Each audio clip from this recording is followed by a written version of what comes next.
नमस्कार, स्वागत है आप सभी का फिर से मेरे एक नए वीडियो में नए टॉपिक के साथ। आज हम लोग बहुत इंपॉर्टेंट टॉपिक के बारे में देखेंगे कि आप अपने शरीर से गंदगी कैसे बाहर निकाल सकते हैं। आप अपने पूरे बॉडी को डिटॉक्सिकेशन कैसे कर सकते हो, डिटॉक्सिफाई कैसे कर सकते हो। अपने शरीर से पूरी गंदगी निकालने के लिए हमको सबसे पहले ये देखना पड़ेगा कि शरीर में खाना जब हम खाते हैं वो खाना का होता क्या है, वो खाना कैसे आगे जाता है।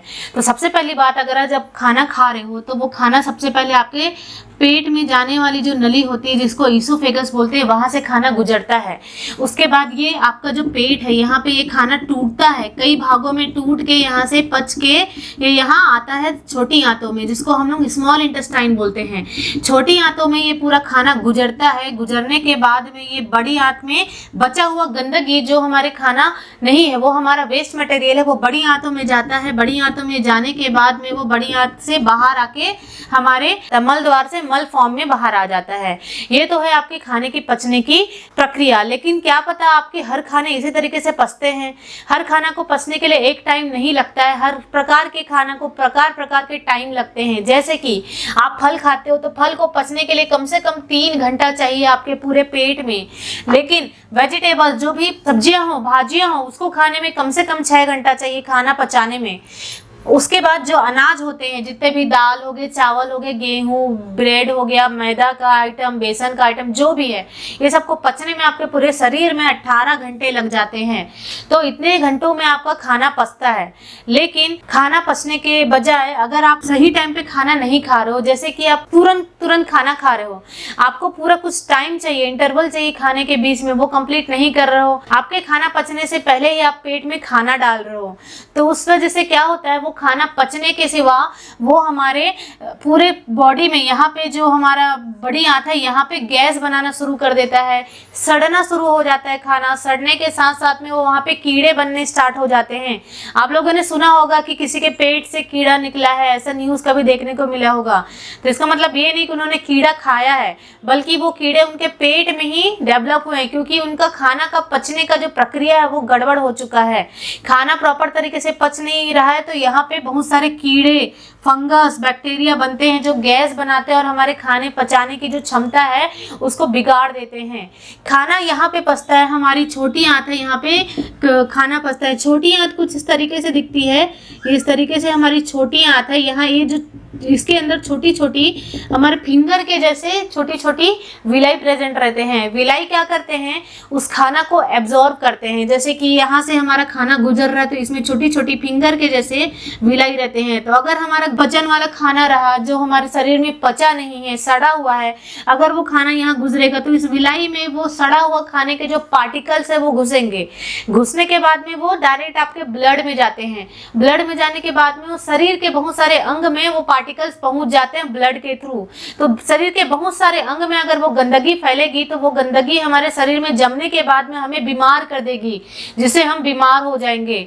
जैसे कि वो गंदगी जो विलाई में घुसने के बाद में वो पूरे ब्लड से आगे बढ़ती जा रही है, वो गंदगी जैसे आपकी स्किन में आती है तो आपको एक्ने, एक्जिमा, सोरियासिस नाम की बीमारी होती है।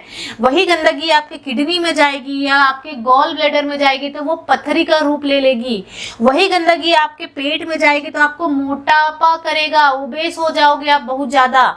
वही गंदगी आपके दिल के नसों में जाएगी तो आपका जो ब्लड का प्रेशर हाई हो जाएगा, क्योंकि दिल के नसों को वो ब्लॉक कर देगी। तो जो हार्ट है हमारा ज्यादा प्रेशर लगाएगा ब्लड को बाहर निकालने में, क्योंकि वो ब्लड बाहर निकाल के हमारे शरीर को देता है। तो जितना ज्यादा प्रेशर लगाएगा तो हार्ट को हाई बीपी होगा। उसके बाद अगर आपके ओवरीज में जाएगी, आपके अंडाशय में वहाँ गांठ करेगी, वहाँ सिस्ट बनाएगी तो वो पीसीओडी कहलाएगा। वहीं पे आपकी इंटेस्टाइन में जो जितने भी बड़ी आंत, छोटी आंत है, तो बड़ी आंत में स्पेशली वो जाके जम जाता है, जिसको हम लोग कब्ज बोलते हैं। और कब्ज सारी बीमारियों का जड़ होता है। वहीं पे आपके जो श्वास नली में फंस जाएगी तो वो अस्थमा कहलाती है, आपके सांस लेने में दिक्कत होता है। वहीं पे आपके जो ब्लड वेसल्स है, आपके आर्टरीज और वेन्स है, अगर वो गंदगी वहां जाकर के जम जाती है तो वो कोलेस्ट्रॉल कहलाता है। अब हम लोग देखेंगे शरीर को डिटॉक्स करने का क्या फायदा होता है, क्या बेनिफिट होता है। शरीर की गंदगी बाहर निकलने से हमारे शरीर को क्या फायदा होता है, जिसमें सबसे पहला है कि आपके जो ब्लड है, खून है, वो प्यूरिफाई होगा। प्यूरिफाई मतलब साफ होगा। खून में जितनी भी भी गंदगी पड़ी हुई है वो पूरी तरीके से साफ होगा। उसके बाद आपकी जो स्किन की क्वालिटी है, स्किन में जो टेक्सचर है वो इम्प्रूव होगा, स्किन अच्छा ग्लो करने लगेगा, स्किन जो रफ रहता है, टफ रहता है, वो पूरा अच्छे से स्मूथली स्किन हो जाएगा और आपकी स्किन शाइनी करने लग जाएंगे। जब आपके पूरे शरीर से गंदगी बाहर जाएगी तो स्किन में ऑटोमेटिक ग्लो दिखने लग जाएगा। हमेशा ये देखिएगा जब आपका पेट खराब रहता है या तो आपकी कब्ज की बीमारी रहती है तो वो साफ आपके चेहरे पे झलकता है कि आपको कब्ज की बीमारी या कोई तकलीफ है, तो स्किन ग्लो करने लग जाएगा। उसके बाद आपके जो हेयर है, हेयर के जो टेक्सचर है बहुत अच्छे होंगे, अच्छे हेयर ग्रोथ होगा, मोर अमाउंट में हेयर ग्रोथ होगा। उसके बाद आपको अच्छी नींद आएगी, आपको जो टेंशन के मारे या बीमारी की वजह से या दुख की वजह से जो नींद नहीं आ रहा था वो नींद अच्छे से आएगा, रेस्ट अच्छे से कर पाओगे आप। उसके बाद है आपके शरीर में कहीं भी सूजन है, इन्फ्लामेशन हो रहा है, तकलीफ हो रही है, दर्द हो रही है, शरीर की गंदगी जाने के बाद आपके शरीर में जो तकलीफ है वो भी दूर हो जाएगी, वहां की भी गंदगी निकल जाएगी। उसके बाद आपका वेट लॉस होगा, जो आप मोटापे में गुजर रहे हो, मोटा है आपका पेट और आपका शरीर भर गया है, तो आपके शरीर से और आपके पेट से जब गंदगी बाहर जाएगी तो आपका पेट भी कम होगा और आपका वेट भी लॉस होगा और साथ में आपकी जो हेल्थ इंप्रूव होगा, आपका शरीर हमेशा स्वस्थ रहेगा, बिल्कुल आप अच्छे रहोगे, बीमार नहीं पड़ोगे, क्योंकि शरीर में गंदगी रहती है तो हम हमेशा बीमार रहते हैं। तो इस तरीके से ये हमारा फायदा होता है कि हमारे शरीर की गंदगी बाहर आती है। अब मैं आप लोगों को कुछ तरीका बताऊंगी कि आप अपने शरीर की गंदगी कैसे बाहर निकाल सकते हो। तो सबसे पहले कुछ 4 पॉइंट्स के बारे में बताऊंगी कि पहला है त्रिफला चूर्ण। अगर आपको पेट की समस्या है, बहुत ज्यादा पेट में तकलीफ हो रहा है, तो आप त्रिफला चूर्ण खा सकते हो। जैसे कि आप मॉर्निंग में सुबह उठे हो तो खाली पेट में आपको त्रिफला चूर्ण खाना है। त्रिफला चूर्ण में आंवला, विभितकी और हरितकी रहता है, जो कि हमारे पूरे इंटेस्टाइन, हमारे जो आंत है उसको अच्छे तरीके से क्लियर करता है, उसमें जमी गंदगी को बाहर निकालता है। तब हमारी पाचन क्रिया, पाचन तंत्र की जो शक्ति होती है वो इम्प्रूव होता है। तो हमेशा आप जल्दी सुबह उठते हो तो सुबह उठने के बाद एक गिलास गर्म पानी में 1 चम्मच त्रिफला चूर्ण डालने के बाद उसको घोल के आपको पीना है। पीने के बाद में आपको आधे घंटे के बाद आपको वॉशरूम आपको आएगा या मल त्याग करने की इच्छा होगी तो आपको तुरंत जाकर के मल त्याग करेंगे और अच्छे तरीके से मल त्याग होगा आपका। और दूसरा तरीका है पानी पीने के तरीकों को आपको सुधारना है। आपको सुबह उठने के बाद में आप जितना भी पानी पी सकते हो तो आप 5 गिलास समथिंग पानी एक जग में ले लो, फिर आप उखड़ू बैठ जाओ, स्क्वाटिंग पोजीशन में बैठ जाओ। बैठने के बाद घूट घूट गिलास में आप जितनी भी पानी पी सकते हो आप पानी पियो। पानी पीने के बाद में आप थोड़ा टहलो, आपको फिर पेट में थोड़ा मसाज करो, जिससे आपको मल त्याग करने का जो दिक्कत होती थी, कब्ज बनता था, वो कब्ज दूर हो जाएगा और आपको जल्दी से जल्दी आपका पेट साफ होगा। दूसरी बात, ऑयल पुलिंग का मेथड होता है। ऑयल पुलिंग मतलब होता है सरसों तेल हो या तो नारियल का तेल हो या तो आरंडी का तेल हो, इनमें से आप कोई सा भी तेल ले सकते हो, लेकिन आपको नारियल का तेल बेस्ट होता है क्योंकि उसमें कम एसिडिटी रहती है, एसिड की मात्रा कम रहती है। तो आपको क्या करना है, सुबह जब आप ब्रश करते हो तो ब्रश करने से पहले आपको एक ढक्कन नारियल का तेल लेना है, आपके मुंह में उसको डालना है, उसको निगलना नहीं है, आप उसको अच्छे से कुल्ला करोगे मुंह के अंदर, पूरा सलाइवा में वो मिक्स होगा। मिक्स करने के बाद पूरा पूरा मुंह में घुमाओगे, उसके बाद उसको थूक दोगे। उसके बाद आधे घंटे के बाद आपको ब्रश करना है और आपका मुंह साफ करना है। इससे क्या होगा, जब भी हम कुछ खाना खाते हैं तो हमारे दांतों में कैविटी जम जाता है, वो जो बैक्टीरिया रहता है, टॉक्सिन्स रहता है, वो हमारे दांतों में जम जाते हैं, जिसकी वजह से वो हमारे इन्फेक्शन क्रिएट करना शुरू कर देते हैं। तो जब ऑयल पुलिंग करोगे आप, तो ऑयल पुलिंग में क्या होगा, हमारे मुंह में जो सलाइवा प्रेजेंट रहता है वो सलाइवा पूरा उसमें मिक्सअप होगा। मिक्सअप होने के बाद में हमारे मुंह के अंदर में जो टॉक्सिन्स प्रेजेंट रहते हैं, जो बैक्टीरिया टॉक्सिन प्रेजेंट रहते हैं, जो हमारे ब्लड में केमिकल टॉक्सिन प्रेजेंट रहते हैं, जो हमारे मुंह के एनवायरनमेंट में टॉक्सिन प्रेजेंट रहते हैं, वो सबके सब डिटॉक्सिफाई हो जाएंगे।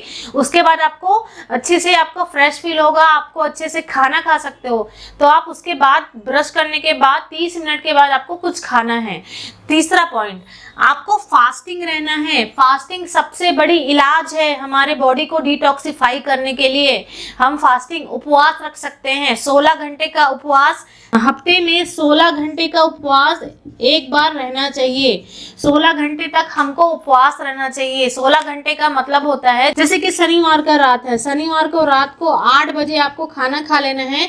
नेक्स्ट डे संडे को आपको दोपहर के 12 बजे तक कुछ नहीं खाना है। ये हमारा 16 घंटे का उपवास हो गया। इससे क्या होता है, हमारे बॉडी को हमारे गंदगी साफ करने का मौका मिलता है। हमारे पेट से, हमारी आंतों से सारी गंदगी साफ होगी। तो इस बीच में आपको कुछ नहीं खाना है। अगर आपको जल्दी उठते हो, जैसे कि संडे को, तो आपको मॉर्निंग में कोकोनट जूस हो गया या फ्रूट जूस हो गया, ये सब आप पी सकते हो, लेकिन आपको कुछ भी सॉलिड चीज नहीं खाना है। 12 बजे के बाद आप फ्रूट, वेजिटेबल्स का सलाद इस तरीके से आप खाएंगे, और इकट्ठा आप रात को 8 बजे स्मॉल फूड लेना है, कम मात्रा का फूड लेना है जिसमें सलाद की मात्रा ज्यादा होना चाहिए, जूस वगैरह हो गया, सूप हो गया, इस तरीके से आपको खाना है। इस बीच में आपको मीट, फिश, एग कुछ नहीं खाना है, नॉनवेज फूड अवॉइड करना है, फैटी और ऑयली फूड अवॉइड करना है। इस तरीके से अगर आप फास्टिंग रखते हो हफ्ते में एक दिन, किसी भी दिन, तो आपका शरीर पूरा आपके बॉडी को डिटॉक्सिफाई करता है, जितने भी केमिकल्स और टॉक्सिन्स चीजें हैं वो आपके शरीर से बाहर निकालता है। उसके बाद है डोपामिन डिटॉक्स। डोपामिन डिटॉक्स एक प्रकार का अच्छा मेथड है। डोपामिन डिटॉक्स मतलब ये होता है कि आपके बॉडी में डोपामिन का लेवल को बढ़ाना।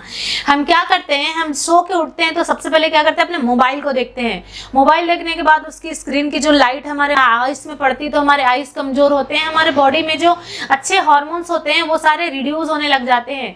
तो हमको एक दिन, फुल एक दिन, हमारे जितने भी गैजेट्स हैं, एप्लीकेशंस हैं, उन सबको 1 घंटे से ज्यादा नहीं चलाना है। दिन भर में किसी 1 घंटे चलाओ, उसके बाद आप बंद कर दो। जनरली जो लोग होते हैं 8 से 12 घंटे मोबाइल्स में बिजी रहते हैं, लैपटॉप में बिजी रहते हैं, तो ऐसा नहीं करना है। आप 1 घंटे चलाइए एक दिन, और आप अपना ज्यादा से ज्यादा टाइम मेडिटेशन, योगा, इन सब में दीजिए, ध्यान लगाने में दीजिए। इससे क्या होगा, आपकी माइंड की वर्किंग कैपेसिटी, एबिलिटी इंक्रीज होगी, सोचने समझने की क्षमता इंक्रीज होगी, और आपका माइंड अच्छे से वर्क कर पाएगा, डिसीजन ले पाएगा। तो आज के टॉपिक में हमने ये देखा कि डिटॉक्सिक कैसे कर सकते हैं हमारे बॉडी को, हमारी बॉडी की सारी गंदगी कैसे बाहर निकाली जा सकती है, और अपने आप को हम स्वस्थ तंदुरुस्त कैसे रख सकते हैं। Thank you for watching my this video.